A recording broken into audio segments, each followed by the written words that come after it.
friends, and welcome back again to another episode of Conservation Stories. This is your host, Tillery Timmons-Sims, and this is a podcast that's brought to you by the Sandhill Area Research Association, otherwise known as SARA, because it's not quite as much of a mouthful. Today, I have my favorite person in the whole world with me as a guest, and that is my husband, Doug Sims. And Doug is, and I've been married for about 32 years, and we have 5 kids, and we farmed for many of those years, and we are here to talk about bankruptcy. That is part of our history, is farm bankruptcy. There's a lot of that struggle happening again in this year, in 2025, and it's a hard time, right? So I'm asked Doug if he would just start off by giving us a basic timeline of his history in agriculture. My family, by now you've probably listened to the episode of where we had Nick Bergfield come on and interview me, so you all could kind of get to know me a little bit better. So you kind of know my history, and so I'd like for Doug to give you some of his history in farming, and then up until the time that we filed for bankruptcy. How's that sound, Doug? That sounds good. Thanks. Okay. You're one of my favorites also, by the way. And I appreciate you asking me to join you today, and be glad to visit with you. I grew up on the farm in Terry County, and so did you, Tillery. And our families knew each other from long way back. And I wanted to do other things in school. Thought about being a lawyer and doing other things, but after a degree and a little bit of grad school, I realized I really want to come back and farm. And so with the help of family, I got started farming, and got married a few years later to Tillery Timmons, and then we started our family and had a lot of fun, a lot of good years. And but I farmed for about 20 years. In the late 90s, we had some difficult years and started struggling with the economics, and eventually by the mid 2000s, I think 06 was our last crop. Tried everything that I could think of to make it work, and badly did not want to do anything else in life, and couldn't think of any other life than farming that would be worth living, or that would be satisfying. That's the way I remember it. And so now, fast forward 17, 18 years later, we went through bankruptcy and difficult time, but life has been really wonderful, and I really have a great life every day. I think I just have the best life. I can't imagine anything that I don't already have that I want. Yeah. And it's not been easy, but it's a process that people survive and actually can go through the other side and find a lot of wonderful things. They can thrive. Going backwards a little bit in time, we farmed in Terry County first, farmed with family, and then farmed on our own. And those were good years, living in your grandparents' house out in the middle of nowhere, almost to Gaines County. Oh, yeah. Out in the middle of nowhere. And the ideal place for me is where there are no humans in sight or sound. And this is where you say opposites attract, because after we moved into Lubbock, I called Doug after about 2 weeks. I was driving on the loop, and I was like, now I know why people move to town, because it's way more convenient than living 75 miles away from a Walmart. And it is nice to run down to Target 3 minutes from the house and pick up whatever we need. Advantages of that. It is easier, but it gives you a lot more. I have so much respect for the people that are still there. So much more respect.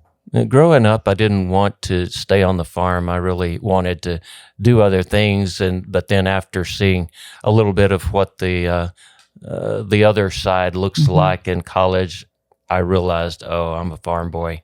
And I also, the part that was really appealing to me was that's what my parents did before me, and all the people that I really liked and respected my grandparents who I adored, all four, that's what they did.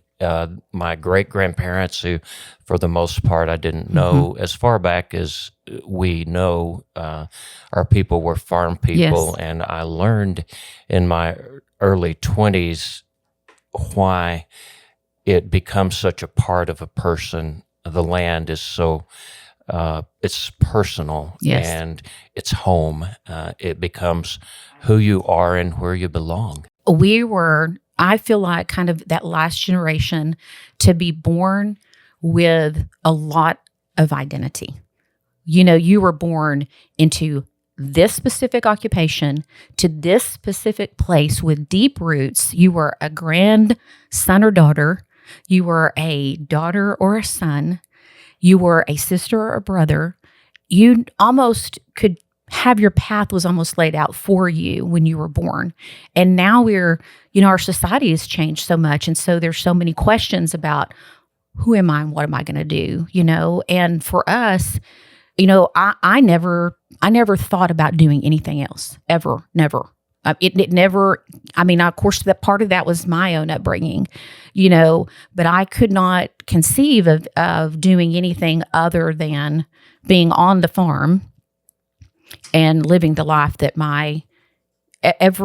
on both sides of my family, every single woman had lived. And that was, I'm going to have a garden and I'm going to sew and I'm going to raise my kids. And part of that was I'm going to homeschool my kids. And that was just so ingrained in me. I couldn't fathom another way for us. But we hit about, what year did we move to? 2003, that's right, 2003. We left family land, the house that had been in the family. We were third generation to live in that place, down from the place that was fourth generation. Yeah. And that was homesteaded there. And we made a move, and it is not something that you do when you farm. You don't generally do that, right? You generally stay in the same place. Yeah, we were chasing water. So we went north. And just a side note, before you had maps where you could go online and locate water, Doug went to the water district. We just have to tell people about your map, please.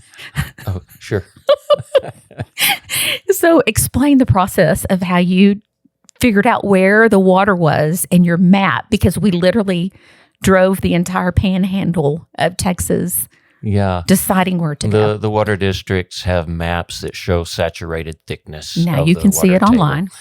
Yeah, it's all online now, but there was a large map the size of this table for each county, and we were looking in multiple counties trying to figure out. We went to some really remote places, by the way, didn't we? We did one place. I was like, here's where you would not even need a car. You just need an airplane, because you're conveniently 250 miles from anywhere. And so I taped all these maps together. It was like you needed a. Oh, it's like an 8x8. Yeah, marked up and all rolled, color coded and all that. Trying to find, what's the best place. I'm going to figure this out, and that is the part of being a farmer that is such. It defines who farmers are. They figure things out. And that's always been the defining characteristic, I think. And so I thought, well, this isn't working, and I've made some mistakes, and I'm going to figure it out. Yes. So, that's the DNA, and really, I don't want to jump too far ahead, but that's the quality that people who make their living in agriculture for very long, they're not aware, I don't think, of how unique they really are.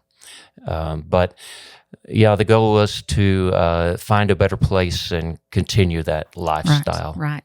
And it didn't work out. No, it didn't. But we did go ahead and move. We've moved a whopping 90 miles north and west. We moved into Lamb County, and we found a little house there. And that was kind of the beginning of a lot of reality, I guess, of where we were. And I remember really 7 years, really it started about 7 years, I feel like, before we filed bankruptcy, of the reality that this isn't working.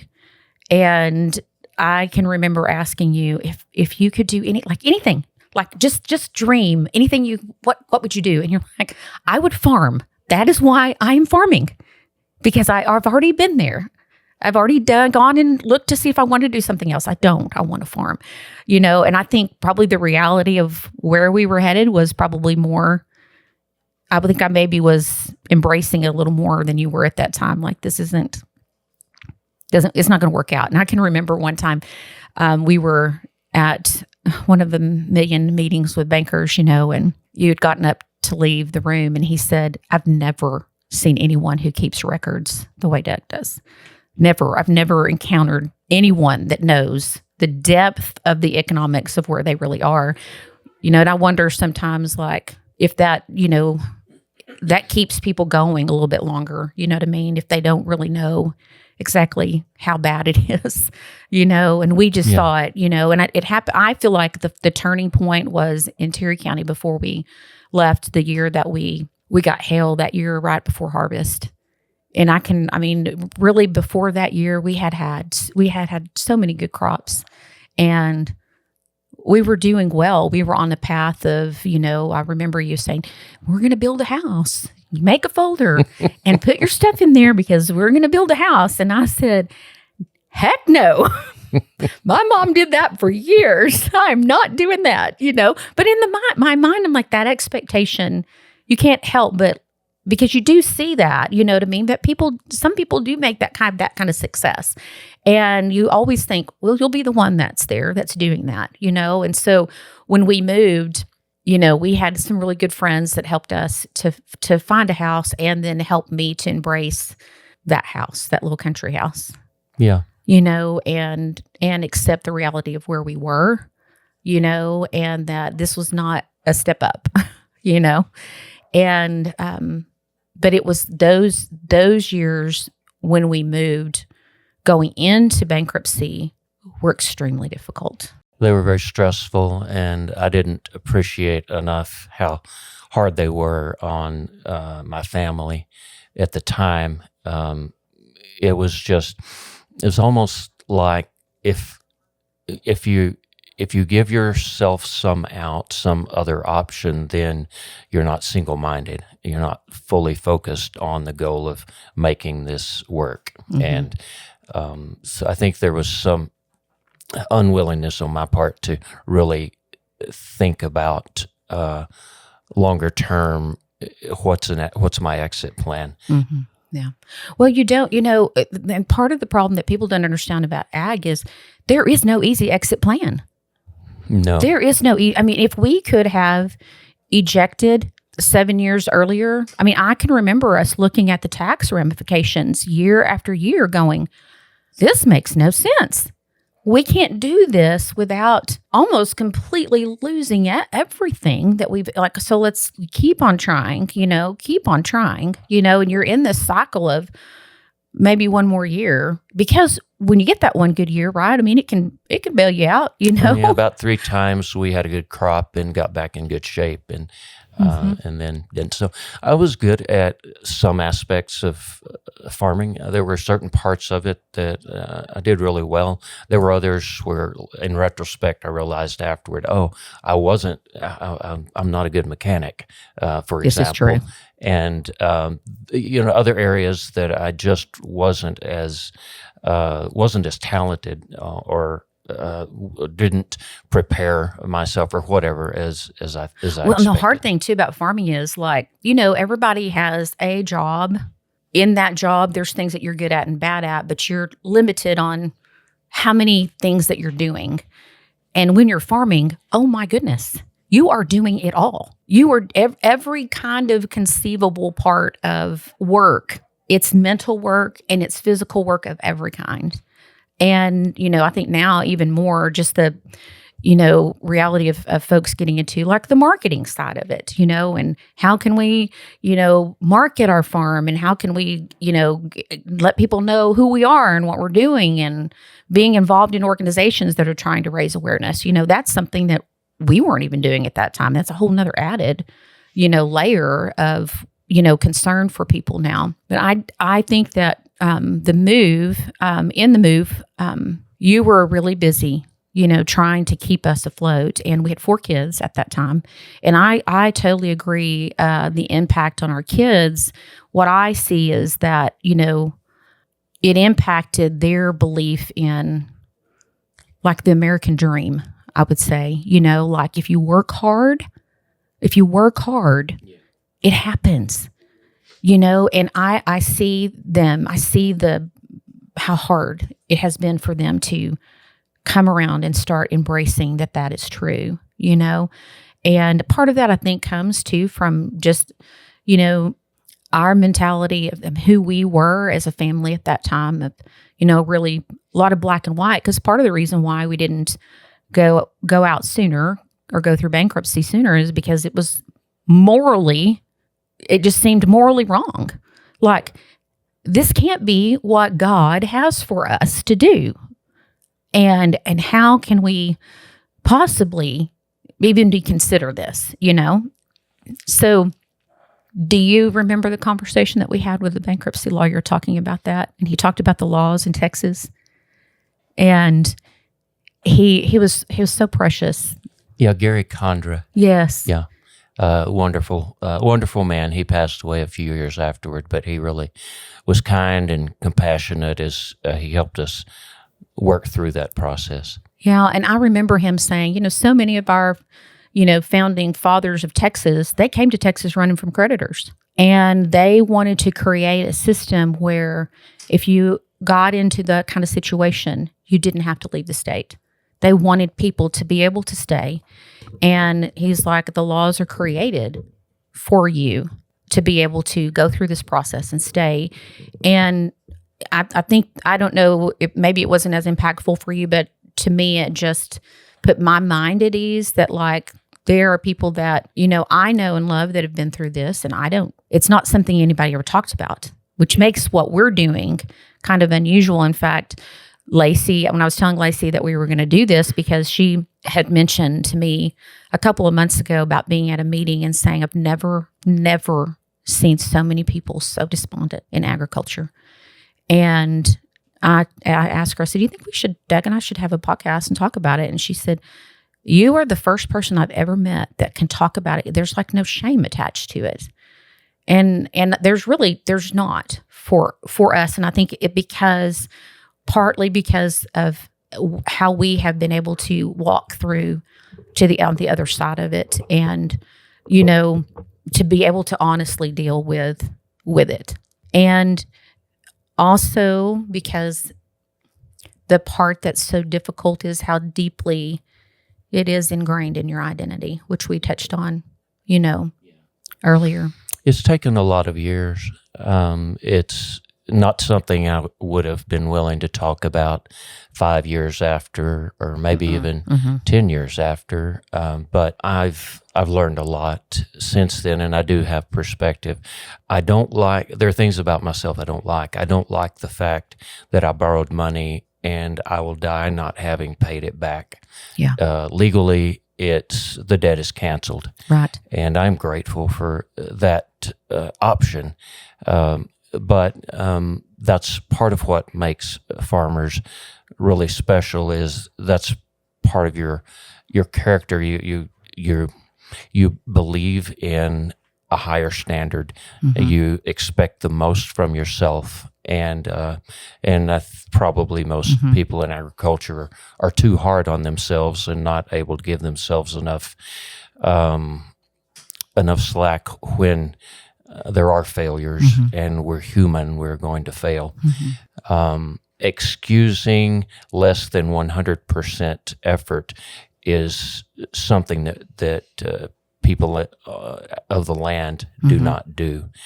And so figuring out what you can control and what you can't, and allowing yourself mistakes isn't something that comes naturally. It's something I had to learn. I'm really grateful for and one of the benefits of going through failure in business is that I've had the opportunity to learn a lot more about myself and to put my finger on some areas in my life where I needed to grow up, and I needed to learn how to be more gracious with other people as I learned how to experience the forgiveness of my own failures toward other people, learning with my children and in particular how to be more kind and gracious toward them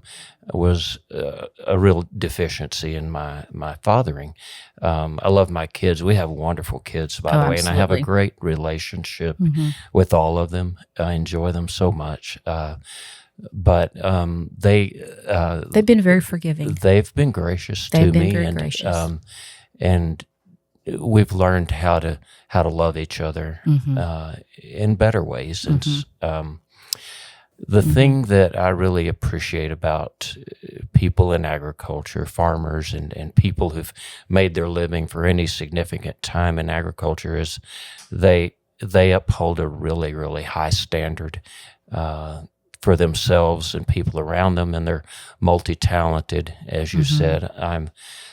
I don't know a category of people in our culture that are more hardworking, that are more persistent, that are more resilient in the face of adversity, that are more creative in the way they respond to challenges, that have squeezed more out of a nickel than probably anybody in our economy, that have innovated and changed so much.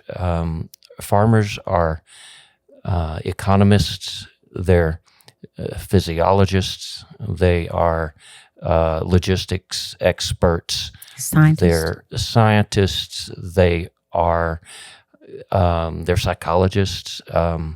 I work with a lot of lawyers now. I was thinking about this yesterday, and I like lawyers much better than I realized I did before this career change. There are actually some wonderful people in the legal profession. Yeah. I would put farmers that I've known against lawyers in terms of their versatility and their ability to find solutions to difficult problems any day. I think that they excel, and that's the thing I really love about. I was so blessed to have been a part of that profession for a lot of years, and it's still in my heart. I dream almost every night about farming. I was dreaming last night. It seemed like hours and hours. I was trying to. And let's talk about how long it's been since we've been out to check water. Yeah. Oh, yeah. So the recurring dream is that there's an irrigation system I forgot about somewhere, and it's been running untended to for months or sometimes years, and I suddenly remember, and I go out to that field with dread in my heart thinking, what is going to happen here? And is the landlord going to murder me? Yeah, that's the recurring nightmare. But the most of the dreams are they're wonderful. They're like just reliving the great things that the farm life gave me. And so last night I was plowing and fertilizing peanuts, and my neighbors all around me were plowing up their cotton. They were going a different route, and I was thinking, wait, what do they know that I don't know? They're smart. And so the appreciation that I have for our agricultural producers is really, really extremely high. Well, when you talk about, leaving your debt unpaid, what most people don't understand about farming is, okay, people think farmers are stressed because of the weather. And yes, mainly you're stressed because the amount of money it takes to operate a farm is astronomical. And every year you put everything on the line. that not only will you be able to pay your land debt and your equipment debt and all your chemical debts and everything for inputs and have something left over to live on.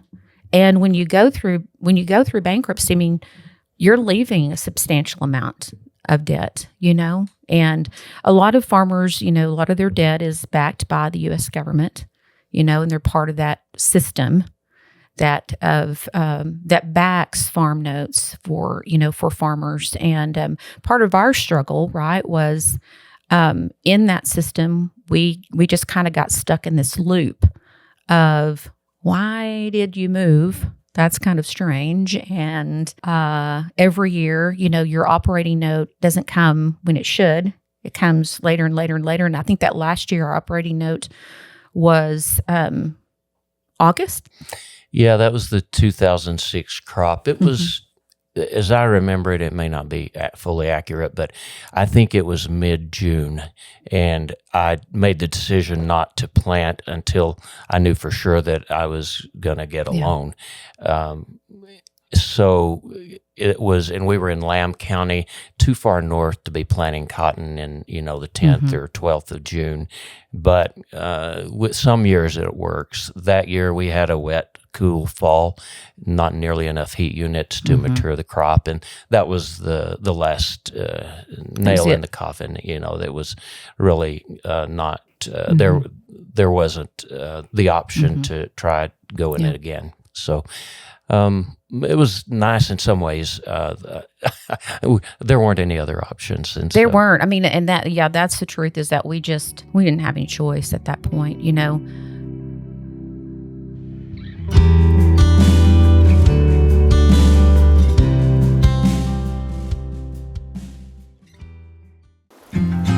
Out here on the Texas plains, water is everything, and there's a resource that's as vital as it is fragile: our Playa Lakes. These lakes are nature's reservoir, catching rainwater to recharge our aquifer and provide lifelines for wildlife. But now they need our help. In collaboration with the Texas Playa Lakes Conservation Initiative and the Cargill Global Water Challenge, Sarah has started the Our Legacy is Tomorrow's Water initiative to inspire and work with landowners to restore and protect our Playa Lakes. Each playa we save helps secure a sustainable water future for the generations that will be coming after us. Whether it's improving soil health, restoring habitats, or recharging groundwater, we are committed to making a difference. Together, we can build a legacy that we can all be proud of. To learn how you can join in, visit the Playa Lakes Restoration Initiative page on the Sarah website. Let's keep Texas water flowing strong for the future. Visit sarah-conservation.com.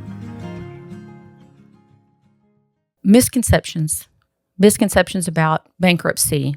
And I remember before we went through bankruptcy, hearing someone, talk about how, that farmer went through bankruptcy and they live in this huge house in town and they just live there for free. Yeah. And, and I was like, that is not how that works. But that's what they conceived of that, being, is that they were able to get all this debt written off to the government or to some, local companies or whatever, wherever they owed money. Yeah. And come away with a house for free. Right. Right. No, it does not work that way. No, you don't go from farm bankruptcy to a life of wealth and privilege. It's not the way it works in my experience. It is hard. It's not desirable, and to my knowledge, farmers that go through bankruptcy, it's a last resort. And who I hope is listening to this is, people that need to understand a little bit more about what that's like for people in agriculture that have no connection to agriculture, but also the people that are looking that in the face, right now. And, I don't think that you or I would say, oh, we have a guidebook for you on how to do this and not feel like crap when you're going through it. It's not there. It's not there. There is no formula for success and managing it, but it is so different because, especially for us, we did not have family land involved, right? We didn't have generational land involved. And so many people have generational land. Are you going to be the one? You're 5-6 generations in, and you're the one that's going to screw it all up for all your ancestors and all the generations that are going to come before you. In what other job do you have that kind of pressure? Yeah, there's so much at stake. And I think that people in the broader culture don't understand how much stress farmers go through every year. Every year is a small miracle figuring out how do we transition from one crop to the next? How do we make it work one more year? Again, I don't want to get too far ahead, but what I learned about farmers is that anybody who's made their living for very long in agriculture, once they get through and that transition and have to find something else to do for a living, they're going to succeed. Yeah, they are well prepared for what comes afterward. I think that's true. In that transition, we'll talk about that because it was pert near impossible to find a job after that. And 75 resumes I sent out to applications to different places. You can tell this story better than I can. Jebos. Could not even get a job at Jebos. Not even interested. Went to the headquarters, everything, trying to find a job. And I, about the same time, went to Jebos and said, I need X amount of, square feet of chicken wire. And he goes, oh, well, we only sell it by the length.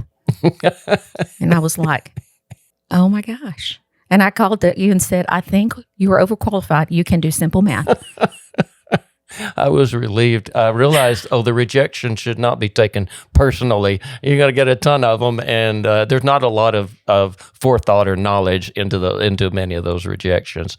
When I realized the clerk there, and he was probably a wonderful guy, but he hadn't yet learned how to calculate square footage. I thought, yeah, I might be able to make it doing something else for a living. Exactly. God was gracious through that time. Also, He provided for us in miraculous ways. I never so many times we had no idea how we were going to make ends meet. Those few months after the bankruptcy, before and after. And now I'm going to cry when I think about the people. Oh yeah. And shout out to Buster Adair. I mean, not to just. He was so good to us during that time. Oh, yeah. And I know not just him, but so many other people that we had for several years when we were doing well. We had created a scholarship type program where we would give money to students that were in school. And we requested of them when you are in a good place and you can, do this yourself, then take what we've given you and turn that around and give it to somebody else. Pass it on down. Yeah. And I remember that Christmas, one of those students mailed us a check. We had our own well, lived in the country, and the pump went out, and that's an expensive repair. My family had no water. We did not have the money to fix it, several $1,000s. One of those students that we had supported years ago heard about, he's a relative, heard about the difficulties we were in and sent a check. And it was the amount that we needed to get the well fixed. I can remember when the well went out because I was sitting on the front porch and telling God, that's it. I cannot handle one more thing. Not one more thing. And one of the kids came out and said, Mom, we don't have any water. And it was like you said, oh, really? Well, I'll show you. Oh, gosh, which is a whole nother, topic of how things like this impact a faith that is based on I do A and B, and then God gives me C. Performance. Yeah. Yeah, You know, and that it rocked the foundation, right? So when I came back to the farm, I wasn't sure where I stood with God, and wasn't. I had some concerns and doubts. After spending a few years on the land, God revealed Himself to me in ways that I hadn't expected, and my faith was strong. It returned, and being self-made and self-reliant and all those things, I had a very undeveloped understanding of who God is, and going through the helplessness for an extended period of time where I really wasn't able to provide for my family very well, and seeing how Yes. God did step in, and there were so many people. There were I won't even start naming. No, but I mean, just my parents, would slaughter. My father-in-law would did slaughter a some cow incredibly and generous things. Yeah, for bring us a us. freezer and fill it full of beef. And my sister-in-law, one of your sisters, would bring the kids stuff from the discount grocery store, and it was like canned biscuits and treats. And I get so tickled now because our daughter called us not long ago, called me and said, "I get beans and rice now." Our kids got so sick They of would beans and would rice. not eat beans and rice forever. They were so disgusted Yeah. with beans and rice. And I can remember sitting down and going, okay, this is how much money we have for groceries. So everyone has 25 cents for breakfast. What can I buy for 25 cents to feed people? And, fortunately, groceries were a lot cheaper then, but it was an interesting time. Yeah. And not something I was not ready. I mean, I think I knew, because I remember telling you when we moved, I just had a feeling this is not the end. Like, this isn't where we're going to land. Like, this is, and you were like, no. Yeah, this is it. Because your motto was like, don't change anything ever. And mine is like, ooh, this furniture's been in this position for 6 months. Let's move it around, And so I was like, no, I just don't feel like this is it for us, And we were there, and we had a couple of different pieces of land that we owned. And what you do in bankruptcy, right, is you can bring some debt through with you. Some assets. Mm-hmm. Yeah. You got debt on that. So you don't have to write. Yes. Right. And so the debt on that land came through with us through bankruptcy, and we eventually, sold part of it, and, that helped us to kind of get back on our feet and that kind of stuff. But we did eventually, we lived there. We'll talk about what you wound up doing. Yeah. Just so people will know. I had a young friend who had looked around and decided to become a landman, and I didn't know what a landman was. But as I was looking around, I realized there actually may be some compatibility with the kind of things I've done in the past, the kind of things I enjoy, and the landman trade. And for people who don't know what a landman is. A landman is not the guy with the bag over his head being abused by the cartel. That is not what a landman does. Nothing. If he was in front of a computer with a spreadsheet and a bag over his head, maybe. Yeah. Yeah. So energy companies, and particularly in the past, oil and gas companies, employ landmen to research title and negotiate deals with mineral and landowners. The geologists typically determine what locations they feel like have promise, and then the landmen go out, research ownership. Typically, minerals in a particular tract of land are owned by a large number of people, and it takes a lot of time to sort through the deed history to figure out who the current owners are. So it's geeky research and spreadsheet stuff, but it's also deal making, negotiating, lease acquisition, and so on. It does stretch a lot of different skills. And anyway, I thought, I'll give it a try, see if that'll work. So I finally got accepted to this weekend landman school in Oklahoma City. And it was the best option. I went there and learned, as much as you can learn in a weekend. And then after a few weeks, I was hired as a trainee in a brand new office that had just set up in McAlester, Oklahoma, Southeast Oklahoma. Never been to Southeast Oklahoma. We would call that the town with no teeth. I loved McAlester. I thought this is an awesome place. It rained there. It was beautiful. But I will say that I can remember pulling up there with the kids and thinking, there's so many trees. How would you know if somebody's trying to sneak up on you? And I do like trees. It was funny. So the first day I was there, I was the second person in this brand new office. That's how, I didn't know at the time, that's how the oil and gas business works. You get a new prospect.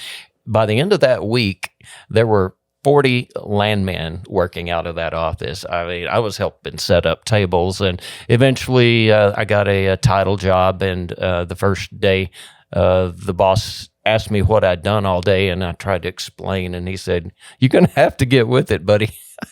So it really was. I'm grateful I had the opportunity. Mm-hmm. Jack Wilkins was his name. He actually is a wonderful guy. I don't know if he's still in the business, but Jack decided to be patient and teach me how to do the job. And I did enjoy it. The history was fascinating. The history of land ownership over 100 years. And what was happening at that time, which was the Barnett Shale boom. And what was happening at that time was so fascinating too. In Oklahoma, people were literally shooing chickens off the table and signing leases and handing over checks, and people that were had any production on their land. Then new technology. So George Mitchell in the 1990s figured out how to frack, how to apply hydraulic fracking and horizontal drilling, and vast new resources of hydrocarbons. Oil and gas were suddenly producible and economically. So Fort Worth was the big boom, the Barnett Shale in Fort Worth. But the Southeast Oklahoma play that we were working was related. It was a cousin. It was the Woodford Shale. And so there's an explosion of energy with lots of companies competing to get space for drilling, and I was just part of that process. And that, that transition was not any easier than the transition out. It was, you were older than everybody else, working out in a culture that you had not worked in before. In some ways, some carryover from oil and ag. There's a lot of that same deep characteristics of hard work and creativity, and but at the time of the boom, there were so many people that were. I mean, it was just like, if you were a body breathing, you were going to be a landman. One guy would be a police officer one day, a landman the next. Yeah, and your need to do it perfectly and not make a mistake, which is what has built the company that we have now, but was as annoying as heck to me. And I had zero capacity for any compassion, for you at the time, because I was 90 miles from my family, and where we moved was a great place to be from and a hard place to move to. And I suddenly had what people had experienced in my hometown growing up. When they moved in, I was experiencing what it is like not to have 3 generations in the cemetery. Yeah. And everybody's related, and they're in their path, and you're just not in their path, But those were hard times. Those were hard. Those were hard years. On the road, away from home for 2 weeks, home on the weekend, and I really 9 hours away. Connect or appreciate how hard life was for you and the kids while I was gone. I lived in motel rooms. It wasn't glamorous, but I lived in motel rooms and ate at restaurants. It was all compensated, and I worked hard and was determined to be successful. Yeah. And so it wasn't easy in that sense, but I tried not to think a lot of times about, okay, what's going on at home. And, yes, I know. and it was pretty bad. And Which we was spent a lot of shocking. That was what was shocking, I think, because we had gone from a family that was together 24/7. We were farming and homeschooling. Yeah. We were never, ever not together.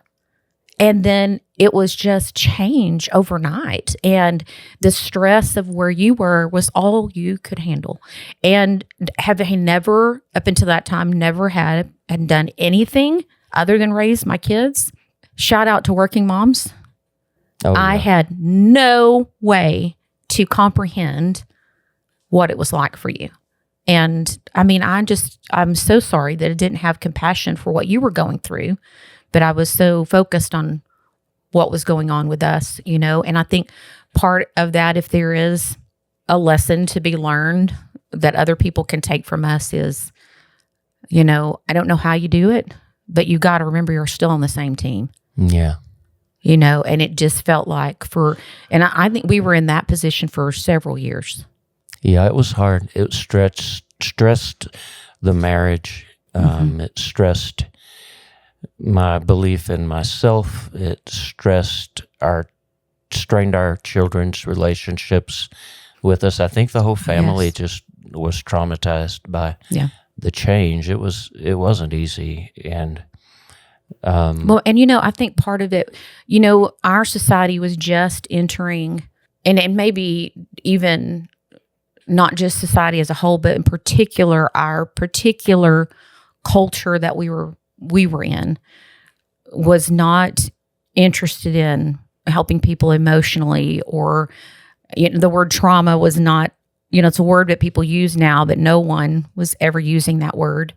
And, we were going to a counselor that was, maybe not as helpful and at times, and I think now there's a lot more available to people than there was then. Oh, yeah. Yeah, that's true. And we didn't know how do you do this? We'd never done it before. Well, I don't think that necessarily we had a bad counselor. I think we didn't know how to